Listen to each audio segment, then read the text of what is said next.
Welcome, everybody. Thank you for attending today's Planning Commission meeting. The commission is convening today to discuss several matters. The commission is required to review these items. Our vote will advise the mayor and council prior to their actions.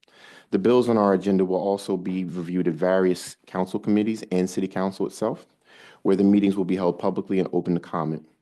I ask that you please be respectful of the process and all individuals in this meeting. We appreciate the dedication and enthusiasm that everyone is giving to this particular process. Please also be aware that while anybody can speak about an agenda item, staff and commissioners might not respond to every question or comment.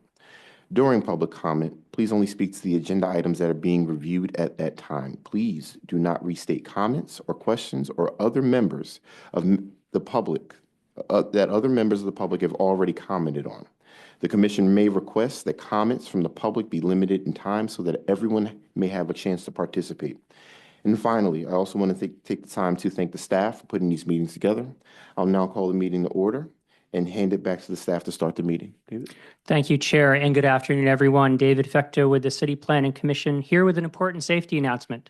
Your safety is our priority. You are currently in room 18029.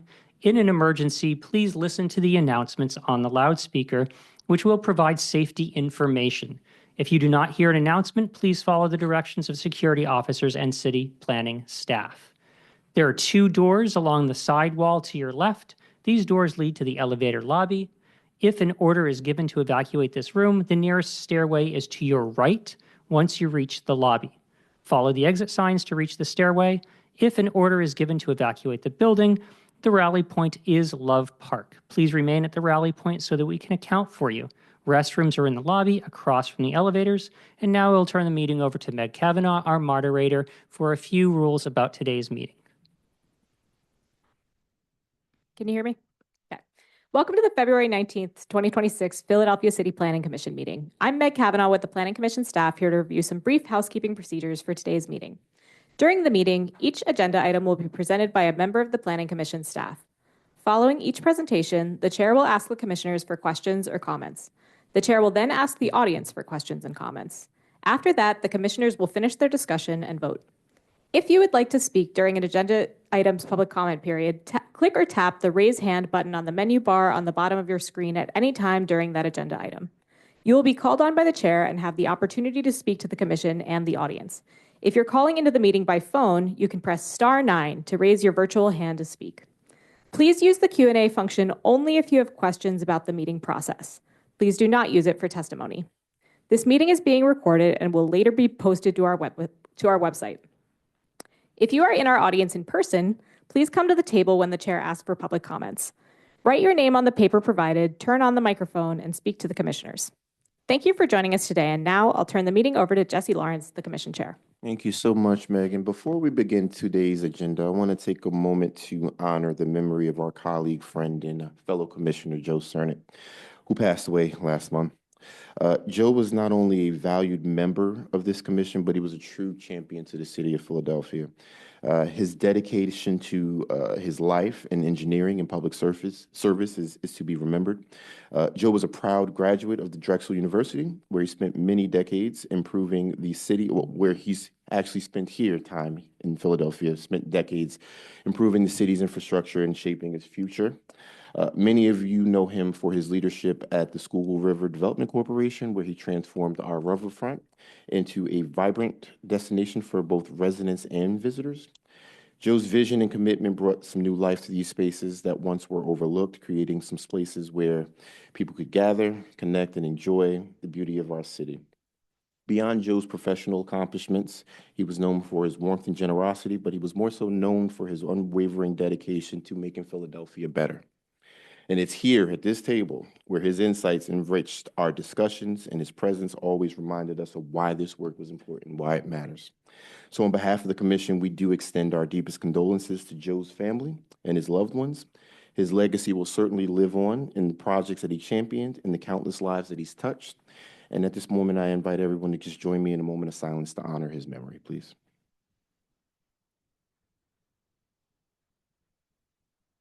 Thank you so much, everyone. All right, I'll now move to roll call. Commissioner Clinton. Present. Commissioner Brown, Present. Commissioner Lee, Present. Commissioner Heidi, Present. Commissioner Somerville, Present. and Commissioner Valle. Present. And we have quorum. Thank you. The first item on the agenda is the approval of the meeting minutes for both November 20th, 2025, and meeting minutes for January 15th, 2026. Hopefully, members have had a chance to review these minutes, and I will now call for a motion to approve these minutes. So moved. We have a Moved. motion from Commissioner Iding. Is there a second? Second. Motion properly second. All in favor? Aye. Motion carries. Thank you so much. And we'll now move on to the executive director's update for this particular month. Oh, I'm sorry. Commissioner Lee, just one quick comment to say that thank you for the diligent work of the staff. There's a lot of material to plow through, so thank you again. Just one question about a time-sensitive matter. Yes, ma'am. Regulation changes from last month. I think it's open for 30-day comment. Is there any particular feedback? I'm sorry, which item? are we talking Planning about? regulation. Planning regulations, is that, From last month, yes, and it's a very good question. The regulations become effective tomorrow. If we haven't received any comments, I haven't received any. I don't know if the Department of Records has received any. and that was, I think we're coming up on the effective date. Is that what you're referring Yes, sir. to? Thank you. you. All right, and now that we have approved minutes and we have questions that have been answered. Director. Good afternoon, Commissioners and members of the public. Thank you for joining us. My name is Octavia Howell. I am the Executive Director for the Philadelphia City Planning Commission. I want to go ahead and let you know when our next meetings are coming. The next Civic Design Review Committee meeting will take place on Tuesday, March 3rd at 1 p.m. We have 2 Planning Commission meetings in March. The next regularly scheduled monthly City Planning Commission meeting is Thursday, March 19th at 1 p.m. And we'll have a special meeting to review the proposed capital budget and program on either March 3rd or March 10th at 9 a.m. We'll host these meetings in person in room 18-029 at 1515 Arch Street and on Zoom. I wanted to acknowledge the departure of one of our really important staff here at the Planning Commission. Billy Collins has taken a position with the city's Office of Human Resources. It is a promotion for him. We are excited, but we will greatly miss him. You would have seen Billy frequently sitting where Madison is sitting, quietly quarterbacking these meetings and my calendar and many other things for the commission. His work here was greatly appreciated, and we're excited and hopeful that he is happy in his new role. We have 2 items for administrative approval today. Zoning Bill number 260055 removes an expired zoning overlay in the 3rd Council District. This overlay granted parking and landscaping relief for a low-income housing tax credit project at 5000 Warrington Avenue. The city issued zoning permits for this proposal in February and in March of 2024. We have 1 streets bill that meets our policy for administrative approval. Bill number 260025 allows various encroachments in the median of the 300 block of South Broad Street. These include a raised granite curb, a median planter box, 2 sculptures, and a total of 62 private lights. This does not affect the existing layout of the right-of-way. This concludes my executive director's update. I'm happy to take any questions, and we'll turn the meeting over to the chair. Thank you, Director Howe. Yeah, Billy will be missed. I'll now get into the agenda. Further into the agenda, the first action item is zoning bill number 260022, and that will be presented by Jaylene Gutierrez. Jaylene?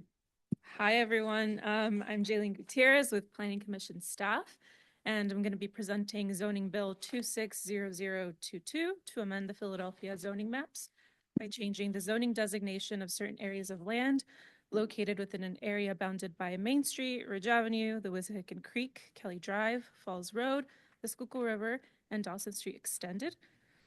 This bill was introduced by Councilmember Jones on January 29th, 2026. So just a quick reminder on zoning map changes. So the Philadelphia zoning map shows how land in the city is currently zoned, and a zoning map change occurs when a property owner wants to use that land differently than what it's currently zoned for. So the proposed change comes to the Planning Commission for you all to weigh in and make sure that it's aligned with the city's overall development goals before going to City Council Committee. There's two opportunities in this process for the residents to weigh in. So one is here at this Planning Commission meeting, and then another opportunity at the City Council Committee meeting. Okay, so this bill is talking about the area outlined here in red, and it originated via request from SEPTA to accommodate a planned commercial space on the site of the newly renovated Wissahickon Transportation Center, or WTC, which is pointed out there in the middle. SEPTA is planning a coffee shop, newsstand type of use here to occupy that commercial space and operate restrooms that would be available to the public coming through this area. This is the existing zoning on the site. So it's a mix of light industrial in the dark purple. So that includes the transit center, industrial commercial mixed use in the lighter purple, and then open space in the green. The issue is that the existing industrial zoning doesn't permit the proposed commercial use by right. So this is the proposed zoning, the big change being to eliminate the I-1 light industrial zoning and then change it to ICMX. That ICMX zoning would then allow SEPTA to secure a tenant without a variance. Obviously, that proposed change involves this larger area. So after more examination, staff recommends an amendment to only rezone the Wissahickon Transportation Center parcel to ICMX. And there's a couple reasons for that. So one is we're in the middle of conversations with the community about updating the zoning in this area. So we don't want to make any huge changes without wrapping up that engagement. And then also this area of Lower Main has been the subject of a lot of planning efforts and studies done over the years.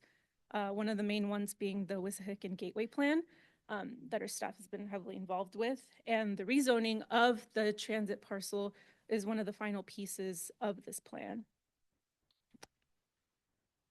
The proposed zoning with amendments is consistent with the Lower Northwest District Plan recommendation for the Wissahickon Gateway and Lower Main Street rezoning of the Wissahickon Transit Center from light industrial to industrial commercial mixed use, and the Wissahickon Gateway Plan, which recommends to accommodate a trailhead and comfort station at the site.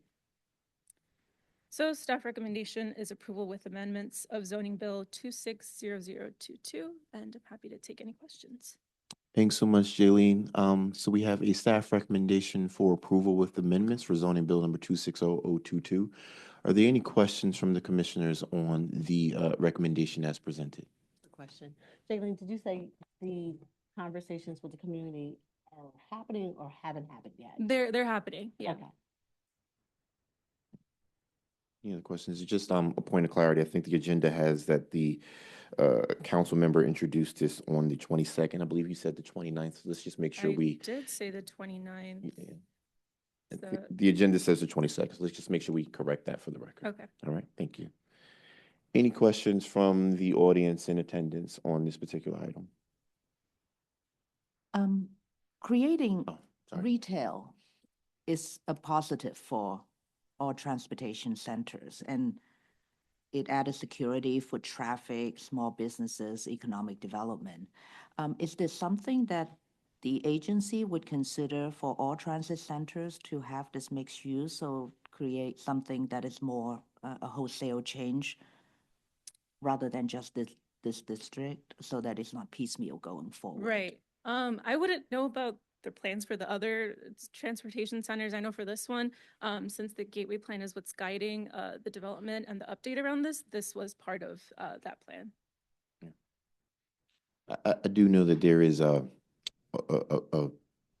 what's the word I'm looking for? There is an initiative on SEPTA's end to really kind of make sure that they're maximizing the spaces around their facilities, whether they're existing or newly introduced like this. But I do believe that there is a comprehensive kind of coordination between the commission and the SEPTA, particularly their long-term, long-range crew that are making sure that there's some coordination between that. So I think the answer to your question is that, yes, these types of thoughts are on the horizon. Makes a lot I of will sense. just add to that, Commissioner Lee, this particular site is a very heavily traveled Yeah. site, and quite frankly, there's nothing else around it. And when you drop the commuters there, whether or not it's rain, sleet, cold, obviously I've been there. So I'm happy to see that this is moving forward.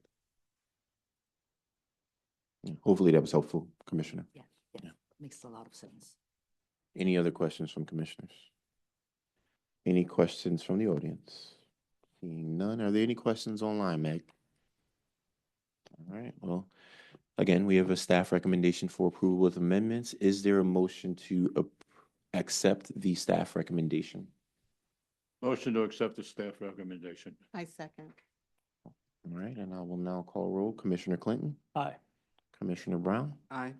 Commissioner Lee, Aye. Commissioner Iden, Aye. Commissioner Somerville, Aye. and Commissioner Valle. Aye. Motion carries unanimously. Thank you so much. Thank you. Kayleen.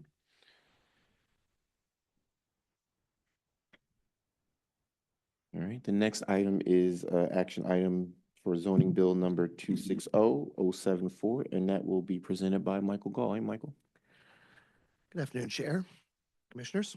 My name is Michael Gall, Planning Commission staff. Here today to present Bill number 260074, introduced by Councilmember Driscoll on, I believe, February 5th. Now you're making me second guess my dates. To amend Title 14 of the Philadelphia Code by adding Section 14546 entitled SIX, 6th District Overlay District. Revise Section 14515, the NE Northeast Overlay District, and to remove Section 14523, the IMA Industrial and Manufacturing Area Overlay District, and to make other related changes, all under certain terms and conditions. This legislation proposes a change to the text of the zoning code. As a reminder, there are two opportunities for the public to participate in the process during today's Planning Commission meeting and during the City Council Rules Committee hearing next month. This legislation accomplishes two main things. First, it introduces a contextual height limit to the RSA 5 residential single-family attached base zoning district within the 6th Councilmanic District. And I'm going to use the word district a lot, try to keep up because this is a reorganization bill, so I apologize in advance, and if you need me to clarify, I'll definitely do that. And to accomplish this, it reorganizes and consolidates several other overlays within the 6th Council District. We'll return to that piece in a moment. But the legislation began with a conversation between PCPC staff and the 6th Council District staff about reports they've heard from civic groups about problems with building height in low-density residential neighborhoods. A common post-war building style found throughout Northeast Philadelphia is first floor raised from grade level from the street right-of-way with fill dirt as an exposed rear basement at grade for a garage. This can most easily be seen on street corners such as here on Cottman Avenue in Mayfair or here on Terry Street in Holmesburg. This effectively created a 3-story home that is only considered 2 stories tall in our zoning code's rules of measurement, with the main entrance and rear exit 1 floor above grade, usually with a basement garage entrance below. And so the trend seen here at 3143 Gillum Street in Mayfair has been to redevelop true 3-story homes as measured from grade level, following the dimensional standards of the RSA 5 base zoning district found commonly throughout the rest of the city. This leads to buildings that are out of contextual scale with the remainder of the block, like the one here at 3245 Unruh Avenue in Mayfair, and often have bizarre layouts and entrances to split the difference between the RSA 5 style found elsewhere in the city and the unique building stock already existing throughout the Northeast. So the project that kicked off our conversation with the council office and the local RCOs was this one. At the corner of Leon and Blay in Mayfair. That received by right zoning permits over the counter at L&I as they technically met all the dimensional specifications of the RSA 5 district. With the addition of parapet walls and a pilot house, this structure now towers over the neighborhood, creating problematic scale issues for neighboring properties and drastically altering the architectural character of these blocks. This trend of building by right 3rd stories on these homes, which are already effectively 3 stories tall appearing from grade level on the street, has led to communities feeling that the extension of these homes is too tall for their context. And so to alleviate this condition, PCPC staff suggested provisions for contextual height rules within the 6th Council District, limited to the RSA 5 residential single-family attached base zoning district. The specific language sets the maximum height to that of the tallest building on an abutting lot. In cases where this is not possible, or the tallest abutting building is taller than 35 feet, the maximum height capped at 35 feet. And for any building that is 25 feet or less, the legislation sets a maximum of 2 stories to avoid that grade level raise. The contextual height language is identical to overlays throughout the 5th Council District, including the Nehemiah Homes, Nelson Brown People's Village, Yorktown, and East Poplar overlays, all previously recommended for approval by this commission in October 2022. This framework is also similar to how dimensional standards are currently handled in the zoning code in the CMX1 Commercial Mixed Use District, all of which combine to make these provisions relatively simple for LNI to administer and enforce. So this is where it gets a little confusing. This bill also serves to continue the long-term PCPC staff initiative to reorganize and homogenize the various zoning overlays in the code, beginning with the 9th district overlay that I had presented to this commission back in December 2024. Because zoning overlays have been added at different times by different authors, they're often inconsistent, difficult to navigate for many users. In the spirit of transparency and simplicity for the broader public, PCPC staff has developed a standard overlay code section template and seek to apply it each time we're requested to amend a district overlay. These are technical, not substantive changes in and of themselves, so no existing provisions would be impacted by the reorganization action beyond any request initiated by the council office that kicked it off. So the template reserves headings for common overlay subsections like applicability, signage, parking, use regulations, development standards, and design standards. In this way, readers of one overlay section should be able to more easily navigate others. For most of the council districts, this has been pretty straightforward. They control their own council district boundaries within a council district overlay. So the contextual height provisions we wanted to place into a district-specific overlay. We're calling it SIX, the 6th District Overlay District, and we're working on similar provisions for the 10th Council District. The process is not quite straightforward because for most district overlays, they already have discrete boundaries that cover just their own councilmanic boundaries. This is the boundaries of the 6th Councilmanic District in Northeast Philly, spanning from Kensington in the southwest to Torresdale at the city limit in the northeast. But the 6th and 10th council districts both currently share the NE Northeast Overlay District. The overlay has sub-areas for each council district. It's organized differently. That makes it difficult to update for each of the 2 offices, since now 2 council offices have to coordinate on every single change that's being made to the overlay, even if it's only specific to one of them. And additionally, the 10th Council District also has its own separate overlay, the FNE Far Northeast Overlay. Its provisions are largely redundant with those of the NE Northeast Overlay Subarea B. And just to confuse things a little bit more, the IMA, the Industrial and Manufacturing Area Overlay District, is mapped to certain subsections of just the 6th Council District. Despite the title, this overlay doesn't actually do much to maintain current industry or manufacturing. It limits a number of lower intensity uses allowed in industrial districts like gun shops and drug paraphernalia sales that are largely still allowed by variance by the ZBA. And so after untangling the 6th and 10th council districts into their own separate district overlays, staff worked with council to dissolve the IMA into the new SIX overlay in Council District 6. This existing IMA overlay is being removed from the code, but all of its provisions are just being included as sub-areas within the SIX, preserving the specific geographic protections of the IMA, but not really, but making it easier for the 6th Council District office staff to initiate changes to their own overlay.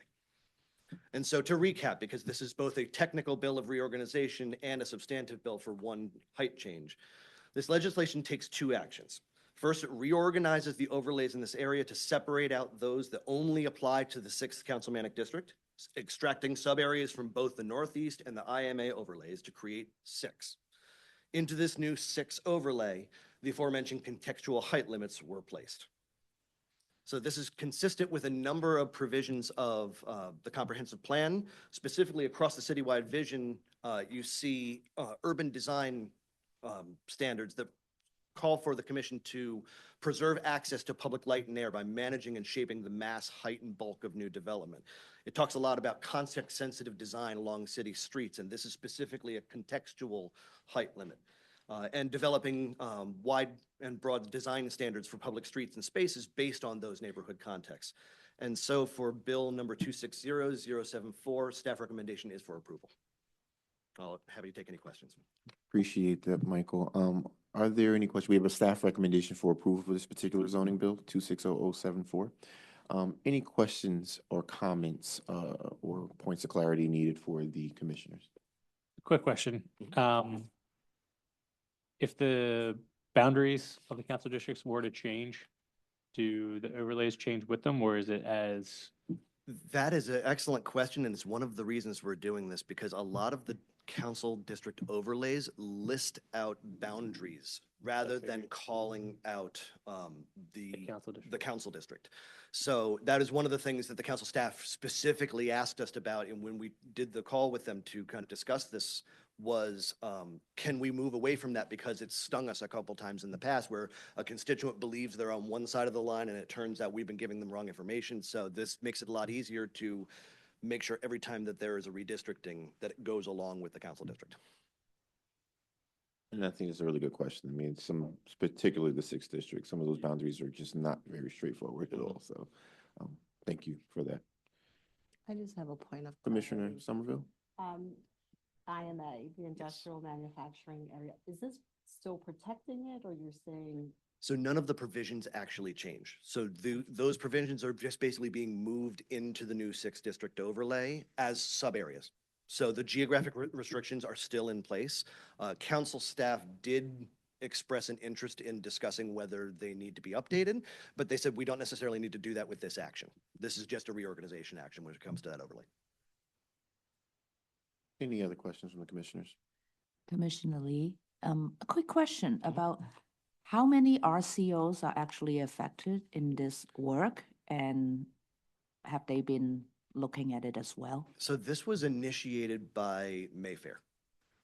And Mayfair is where we're seeing sort of an epicenter of this sort of building. I don't know if it has to do with the age of the building stock or the amount of vacancy, but as our staff started to look at it, we saw the pattern over and over across the 6th council district. Specifically, I noticed it mostly in Wissinoming, Mayfair, and parts of Holmesburg, especially north of Torresdale Avenue.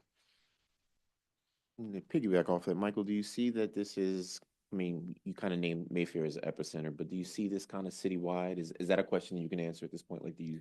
We haven't taken a holistic look, Okay. but I do know that the building style, the typology we're talking about is rampant across the different parts of the Northeast. You see that all over, not just in North Delaware Planning District, lower Northeast, you see it in the central Northeast, even some in the upper 4 Northeast. So this is something that other blocks are likely contending with. They might be contending in different ways, but we haven't taken a holistic look at it. We could. And I ask because I think about other parts of the city where we've taken steps to kind of, add different zoning designations to really kind of compromise what, communities are open to versus what developers would be, absorbing or would they be interested in building. Right. So that's why I asked, and I thank you for the response. Thank you, Jack. We did not, and I haven't gone out to look because I'm sort of horrified to see what ended up happening. Are we talking about the cantilevered third floor? The council, I'm full clarity, the council district staff calls it the house with the Winnebago on it. And I don't know if you noticed from the side, it's also cantilevered over the side. Yeah, that's what I said. So that area, there's quite a few of those buildings are used as duplex rentals. Right. And it's been historically that way. And of course, you saw some with stores on the first level where they're on a corner. So it's kind of unique in that way. It is. And these things that we just saw, I call them things, I don't know what the heck they're called. But are they motivated by rentals? Do people are renting these things out, or what are they doing? That So- thing that's hanging over there.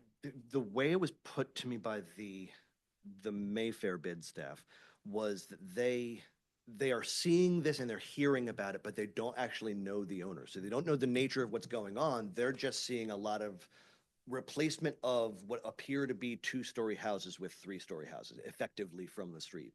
And so like, it's not, doesn't seem to be a specific single style of rebuilding. The Winnebago house was it was obviously an extreme example. But it was the one that really set the alarm off. But there doesn't seem to be a specific typology. It is just following the rules of RSA 5 as they do is not congruent with the way that large swaths of the Northeast were built. We were actually talking about it, imagine the amount of fill dirt that they had to bring in for all of these front yards to be able to raise it all out of the grade. So it really does operate differently in this area. I know this probably is a question that's for somebody else, but is that thing still going forward? The way it looks right now has not been That's a stopped. good question. I haven't followed up on it. I should. I will find out. I from think we Smith. better call L&I and get them working or something. Dave?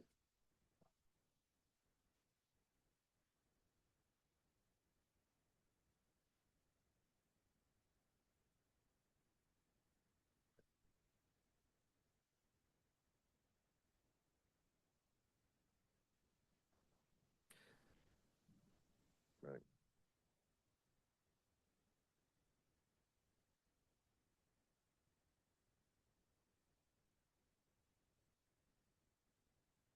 Yes.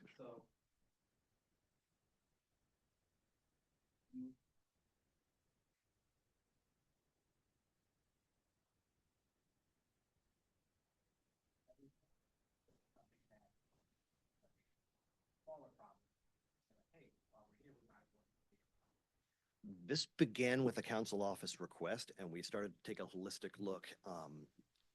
The former council staff of the 5th Council District liked individual overlays as a style. I mentioned several of them, Neala Homes and Yorktown being several of them. The incoming council member wanted to consolidate. And as we looked at that, we realized we already wanted to do a homogenization project for all of these different styles of overlays. So we started to realize we need to do this with the council ones first and foremost. So while that one began with a council request, most of them come in asking for a substantive change. The 6th Council District didn't ask about untangling from the 10th. They just repeatedly have talked about the struggles that they have doing anything because it takes more than one council office. So we sort of offered this as a solution. I let them know further in advance than I do most council offices. Most of them we say, oh, and also we'd like to reorganize your overlay. This one, I let them know further in advance because we let both offices know because it is tangled and they know it is tangled and they know this is a problem. So we let them know this is going to happen, but theirs is a bigger lift than most of the council districts because of that tangling. And I appreciate the work, Michael, because I mean, as we have an eye toward kind of simplifying the development process and to really kind of reach our housing goals, it's important to recognize that these overlays and kind of inundating the work in our, environment with them, sometimes it's a little hard to navigate. So just kind of reconciliating is certainly helpful. And good work. Appreciate this. Any questions? Are we done, commissioners? Any more questions? Any questions from the audience? All right, seeing none. Any questions online, Meg? No hands. All right, well, with that said, we have a staff recommendation for approval. Is there a member that would like to make a motion to recommend this approval for bill number 260074?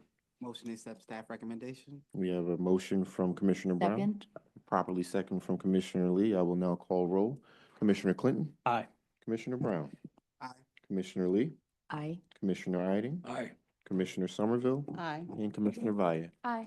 Motion carries unanimously. Thank you, Michael. Thank you, Chair. And the last item on the agenda is an information-only item. We will have a comprehensive plan briefing from Donna Carney.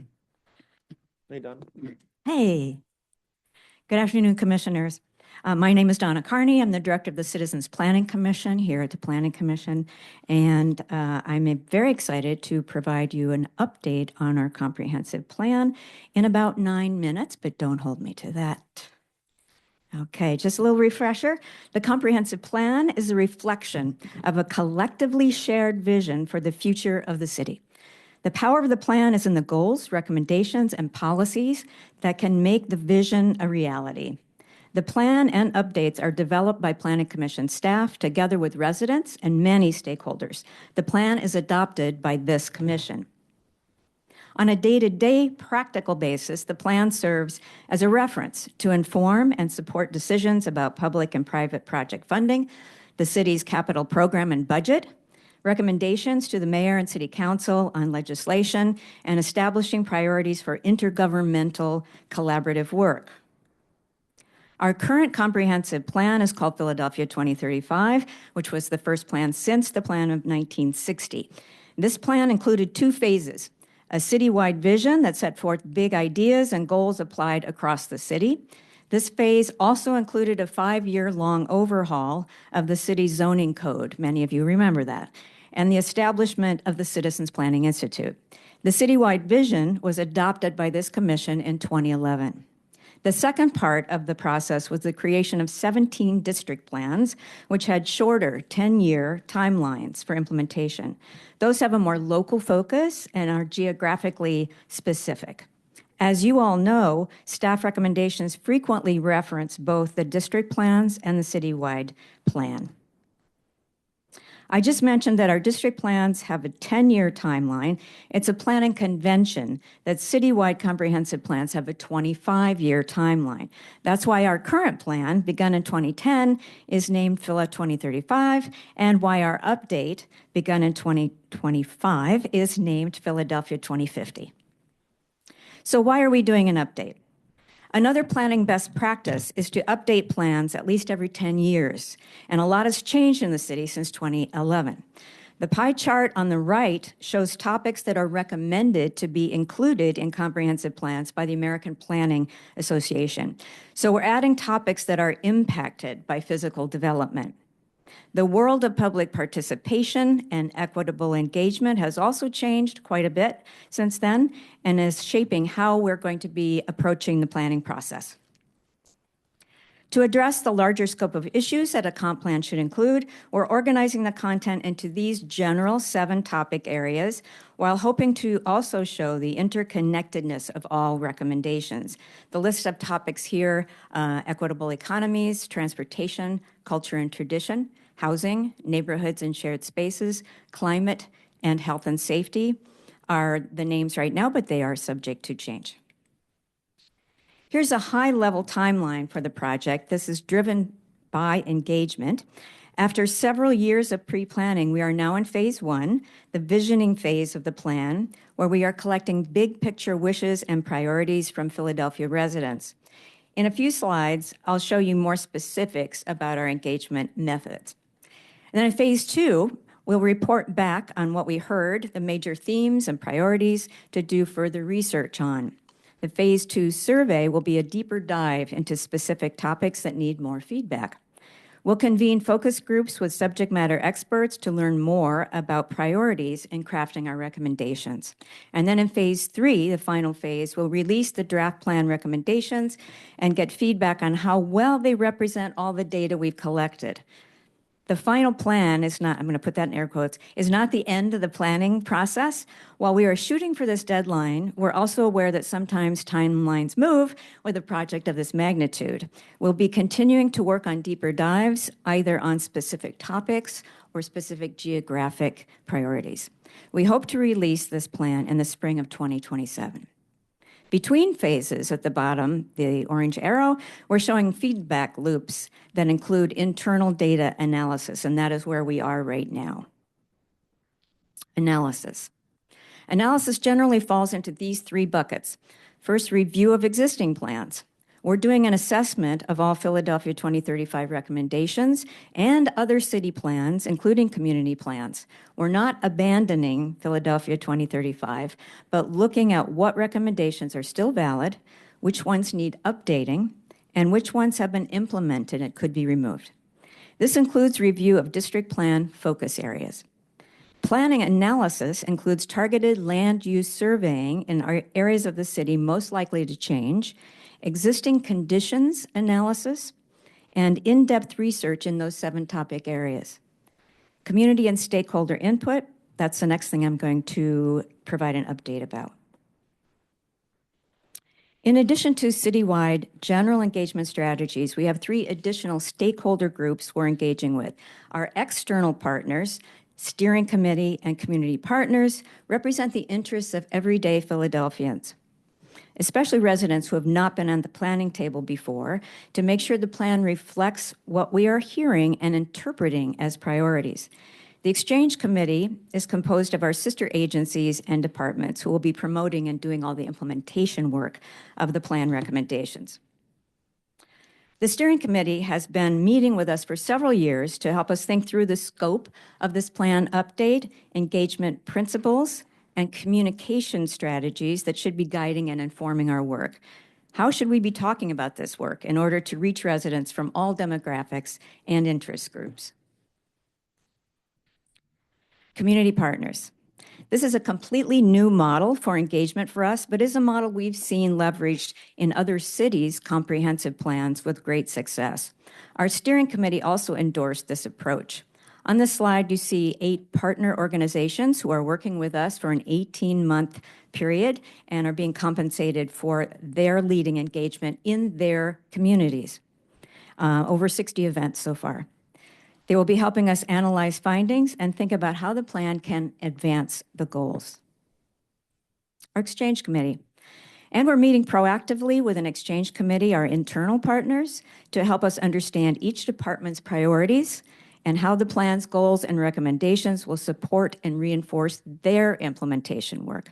We had our first meeting under this administration, February 6th, to brief them on our timeline and expectations for us working together. In phase 1, staff has been tabling at community events and project pop-ups with vision cards. You see those on the top right of the slide. Big questions are, what is the vision for your vision for the future Philadelphia, and what is your dream for the future of your neighborhood? This survey ended at the end of January with over 2,700 responses submitted, both physical cards and an online survey, and we are in the process of coding all of this qualitative data. The survey questions were found on the Engagement Hub website, which I'll show at the end, and physical planning together stations at 24 locations across the city. We held 2 online information sessions, the recordings on our website, and staff has enthusiastically participated in many youth engagements at libraries.